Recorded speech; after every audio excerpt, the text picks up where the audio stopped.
Okay, so today's topic is hydration. And I think it's National Kidney Awareness Week next week, or maybe the week after. But there's also a topic I need to get onto next week before something else happens, which is very important and very timely. So, week 10, hydration.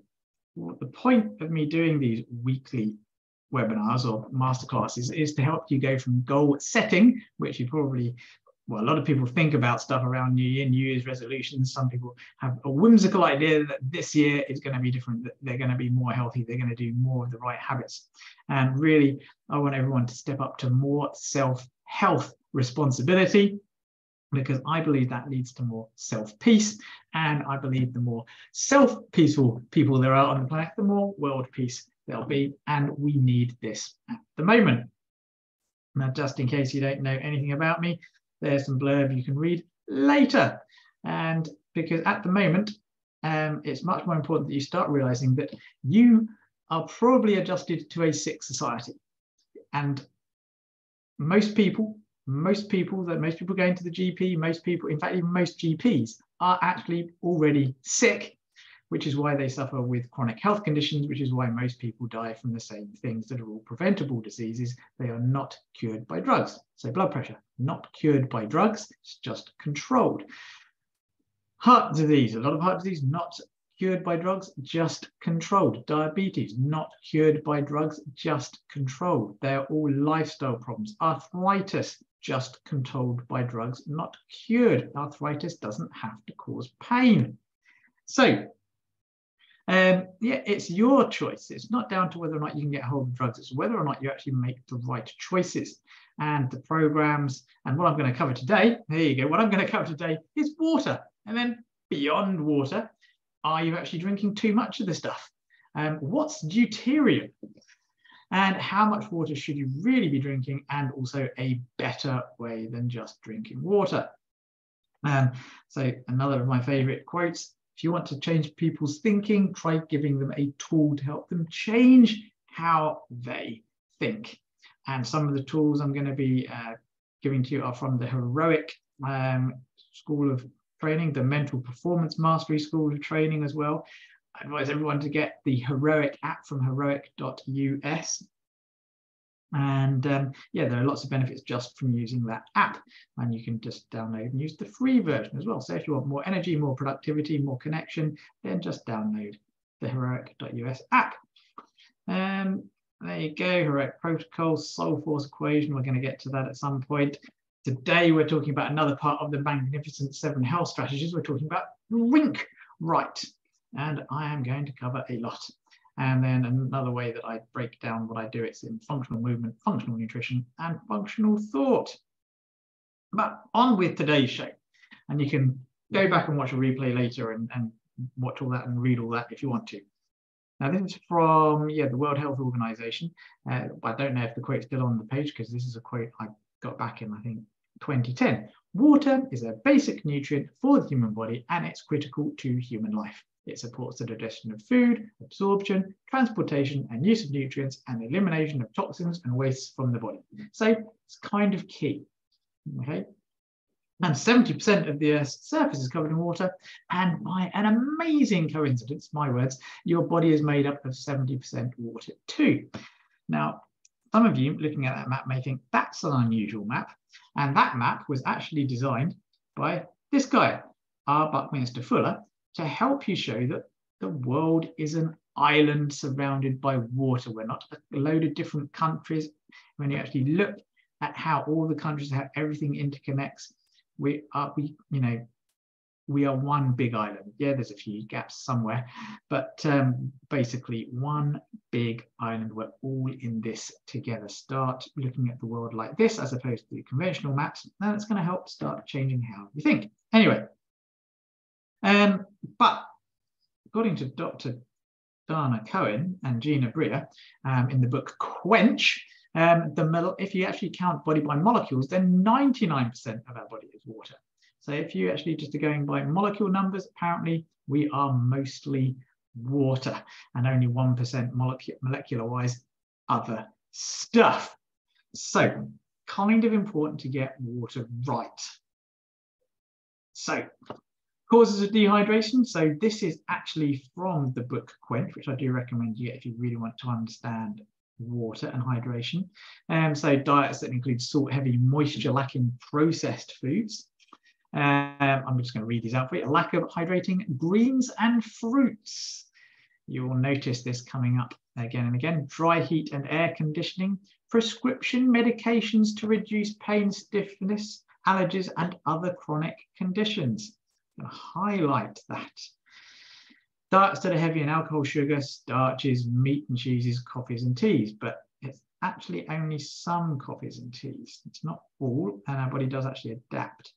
Type 2 diabetes is dehydrating since your kidneys are trying to excrete more water due to excess sugar in the blood. Sitting is dehydrating. It slows basically the movement of water around your body through fascia. And that's the one thing I'm not going to be covering today is fascial exercises and movements. So if you're someone that's been stuck sedentarily and you want a program of movement and exercise to get you going, then reach out. Signs that you may be suffering from dehydration, like so many nutrients, pretty much just name it, and dehydration or a lack of water can cause it. So yes, it can cause fatigue, lack of mental focus, lower mood, blah, blah, blah, blah, headaches, weakness, constipation, sleeplessness, all kinds of things can be related in some way to dehydration, because if you're not hydrated, your body just does not work. And while you can lose 50% of your body's sugar, fat, or protein before death occurs, you can only lose 20% of your water. It takes less than 1% dehydration for us to actually feel thirsty. And 2% dehydration, your brain and nervous system begins to feel like a fish out of water, thumping, headaches, etc., etc. So you want to basically preempt your dehydration by not waiting to feel thirsty. So what does water do in a little bit more of a deeper look? Well, this is what I used to think was probably the most important property of water, although, as you're going to find out, probably other stuff. Basically, it allows substances to dissolve in it, like sugar and salt. This allows chemical reactions to take place. And I used to tell people, you know, does drinking tea or coffee help? Can I drink Coca-Cola? Can I drink squashes? Can I drink juices? And kind of, I would always actually say, well, would you wash your car in tea or coffee? Would you expect a chemical reaction that you're doing at school, or if you maybe did chemical reactions at school, when you add water, you don't add tea or coffee, you just add water. Now, the human body is a little bit more funky than that, and I have changed my mind about that to a certain degree, but pretty much we need water, and at least the body needs to get down to just having the H2O, though there is something else that it does with water that's super important. It's also its thermal conductivity and easy evaporation make it ideal for heat dispersion and temperature control, stopping us from burning up, basically. It's a natural tendency to form droplets, which is ideal for creating surface tension, which is absolutely critical for our lungs. So hydration is so important for our lung function. And yeah, removing waste. We've already spoken about that very briefly. And it's good for your back and your muscles as well. The discs between the vertebrae need to remain supple, and in order to do that, they need to be hydrated. Now, the thing about discs and dehydrating, it's not just about water. Your discs need the vital ingredients for the water to stay inside them as well. One is actually, well, they've got to actually stay in good shape by movement, but if they are cracked and dry, it can be not because of a lack of water, but because of the things that you need to keep water in your body. More of that later. Now, in Quench, so this is actually a quote from a website that I nabbed this from. I'm sorry that I can't remember the website. In Quench, we learned that drinking 8 glasses of water a day is not the way, because we are simply drowning in stale water and flushing out nutrients and electrolytes that our bodies so desperately need. Electrolytes are energy. Think of them as batteries. So we are literally flushing out energy when we're using lifeless, ordinary tap water. On the other hand, water that becomes charged by molecular restructuring builds vital energy in our bodies. And basically structured water is known as easy water or exclusion zone water, and isn't actually H2O, it's actually H3O2. And this is actually how a lot of water exists inside our body and our cells and in lots of plants. And when we're eating plants, the water probably consists as H3O2. So let's talk a little bit more about easy water. And I've got a video on my blog that's scientist is talking about this more. But basically, what they found is if you get a surface, and so this can and does include the surface of the inside of your arteries, a negatively charged area of exclusion zone water builds up, and this repels the positive charge. And this area, actually, this negative area, is actually more like a gel. And so it acts like a lubricant on surfaces, but also helps protect the surfaces from all kinds of other stuff. And this is very, very important when it comes to heart function, when it comes to muscle function, when it comes to the propelling of red blood cells down through your arteries. So this is critical for maintaining healthy blood pressure and stopping atherosclerosis. And so there's a lot of things that actually happen in this exclusion zone water as well, to do with cholesterol, for instance. So it's very, very, very important. And you may have all seen a wilted plant. What do we do to stop a plant wilting and makes it stiffer? Is we actually give it more water. Water helps give structure because it helps, basically it's turned into HCO2, which is a gel-like stuff. And same with our muscles, our discs, our brain cells, the fascia, ligaments, tissues of our body. Water is actually giving it structure. I mean, we've all, hopefully, put some spinach in a pan, heated it up. The water disperses. In fact, broccoli, any vegetable, heat it up, the water goes and it becomes limp. So without water, it's limp, but with the water, it's actually pretty rigid and it has structure. And just as water, when it's properly inside our cells and our body, gives structure to plants, it gives structure to our body as well. But it's not just about drinking water. Other stuff has to happen, which I'll get back to a little bit in a moment. So deuterium. I mentioned earlier deuterium. What is deuterium? Well, a bit of chemistry here. So here we have what's called hydrogen, okay, and that's the H in H2O. And hydrogen consists of a proton in the middle and an electron whizzing around. Whereas deuterium is a proton. It's still hydrogen, but it's got an extra thing, a neutron in there as well. And so you've doubled the size, because electrons pretty much weigh nothing. You've doubled the size of this hydrogen. And water contains not just hydrogen, but water you get from the tap. In fact, all water also contains some deuterium. And you can actually go to ddcenters, spelled the American way, .com for more information. I've also got more information. No, I haven't, not yet on my website, but go to ddcenters.com if you want to learn a bit more about deuterium. Okay, but this is the basics. Okay, now let's get the drawing on. So at the bottom here, you have hydrogen. That's a normal hydrogen atom. And this is inside your mitochondrial membrane. This is where energy is made. And this is the little, basically, what's the best way to do it? Dynamo.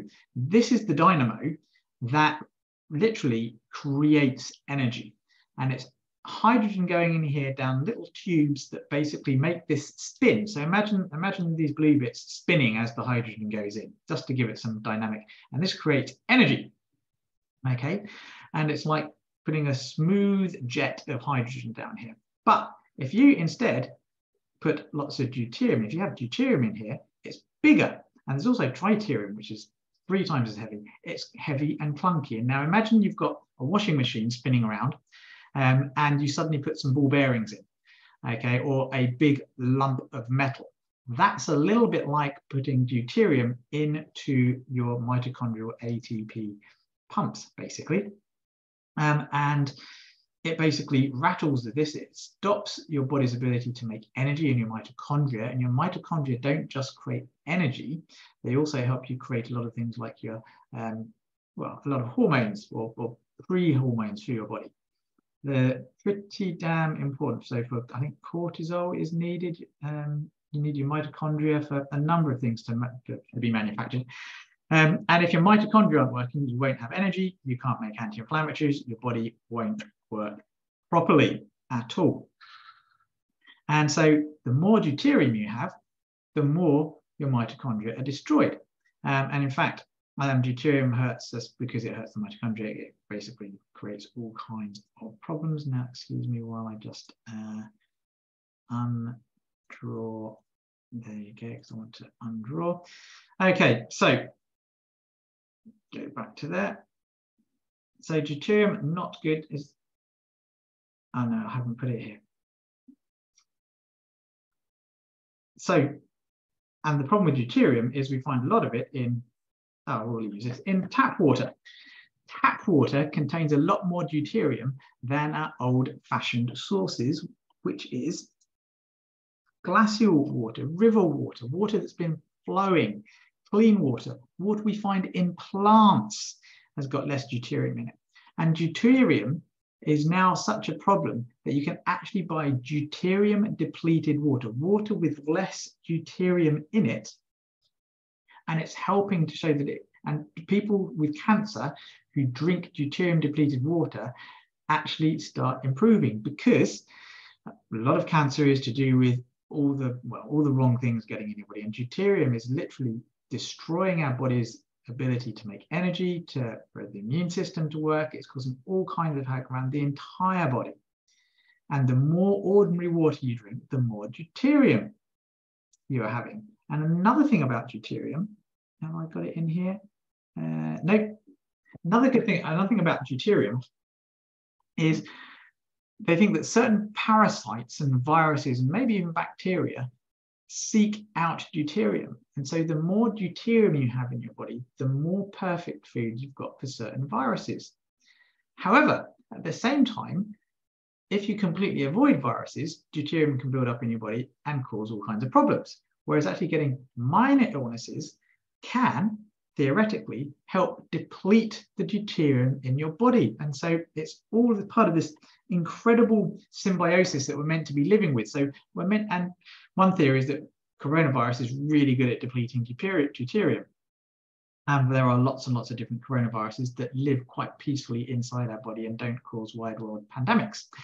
And so having some viruses, having some bacteria, periodically getting little bits of illness may actually be not just making our immune system stronger, but may be depleting us in deuterium and therefore decreasing our chance of getting cancer and some other problems.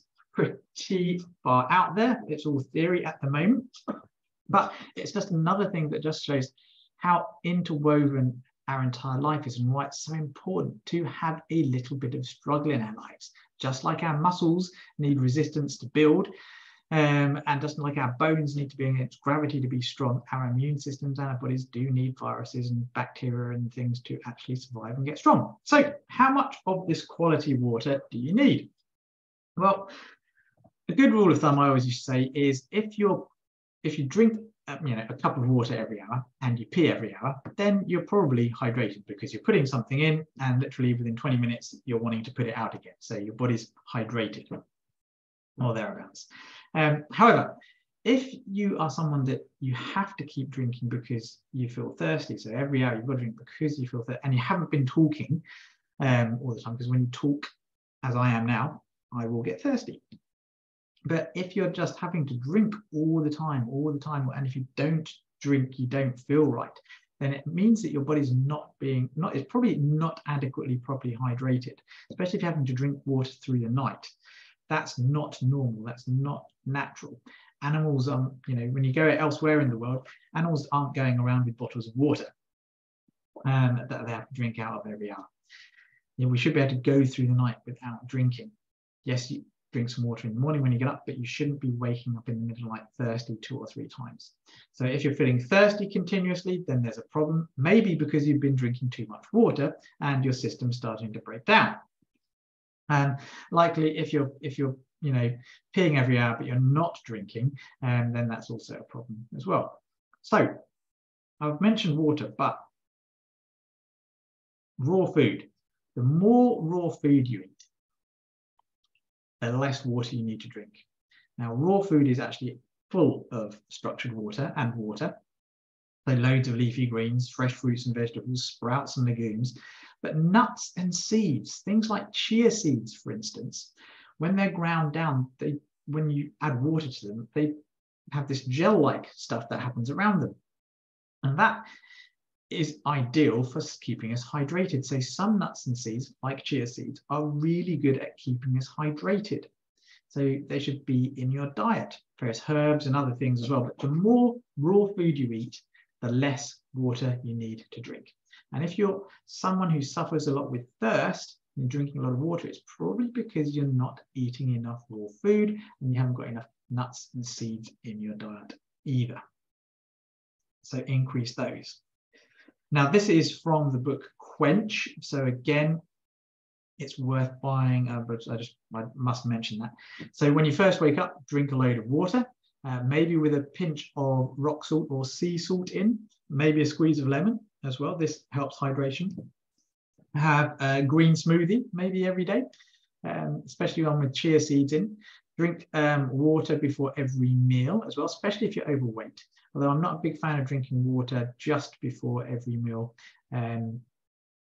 if you're not trying to lose weight, because it can dilute the stomach acids and digestive juices. But you can drink water about 15 minutes before you eat, because then the water would have actually gone through your stomach. So I'm not a big fan of drinking water with food, so it should be at least 10-15 minutes before most of the time. Get more of your water from food by eating foods high in water content. Make sure to move as well, and add ground chia seeds to morning juice, water, smoothies throughout the day. And if you start doing that, you're going to feel less thirsty. Yep, so get the book Quench. You can also go to our website, the painreliefcenters.co.uk, and centers is spelled the English way, so it's RES, and .co.uk. /water-content-of-a-range-of-foods. And the water content of a range of foods is something that I put up on this particular blog post years ago, long time before I read Quench. But over the years, I've updated this page. So it doesn't just contain water content of a range of foods. It now has a number of videos, one by I think it's Gina Breer, the author of Quench. I've got a video on there about structured water. In fact, I think I've got 2 videos on there about structured water as well. And I've got some of my webinars and other videos on there as well, and some other interviews I've done about hydration. So that page is just full of stuff about water. So go there if you want to learn more. And yep, next week, sleep. And because we're going from GMT back to British summertime this month, unless I've got it really mixed up. And the whole switch from one, not time zone, what's the word I'm looking for? Anyway, from going from GMT to BST and switching the times, the clocks go forwards, or also when the clocks go back, it is actually a massive health hazard.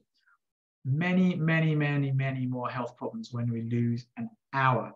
So it's actually vitally important that you do go to bed early and make sure you get plenty of sleep. But I'll be covering sleep and why and what and how and a little bit more you can do next week. And as ever, if you want help with your health, if you are finding that your health isn't as you want it to be, then you can reach out via beatbloodpressure.com, bodyandbalanceuk.com, or via asking questions on YouTube channel or Facebook or Instagram or wherever you see this. Reach out and I will do my best to help you. So that is it for now. I will just leave you, I'll leave you on that page. So I'm now going to stop the recording. And so that's bye for now.